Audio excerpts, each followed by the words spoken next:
Hey, hvad så? Hey, Lelle. Hvad laver du? Jeg sidder lige og læser om børnehjælpsdag.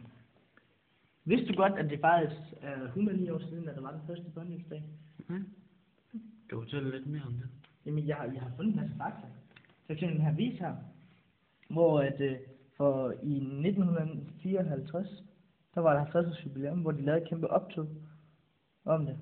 Så det var faktisk ret spændende. Nu sidder jeg egentlig bare og læser om det, for lige at få lidt info, ikke? Men det var faktisk ret sjovt, fordi dengang, som I måske kan se på billedet, at de lavede sådan en kranvogn, og så satte de sådan en pengebås ovenpå, og så hejste de den op til forskellige vinduer, for eksempel anden sal, hvor man ikke kan komme op og sådan noget.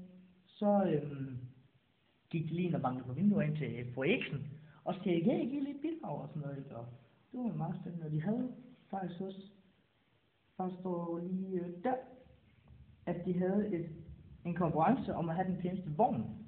Så der var faktisk ret mange, der var med til det forløb der. Så det var ret spændende. Og dengang, der var det jo kun, det var sådan en dag, hvor man samlede ind. Nu kører det jo over sådan 2-3 uger, eller hvor lang tid det nu er, vi samler ind. Det er faktisk ret spændende at vide noget om. Så ja.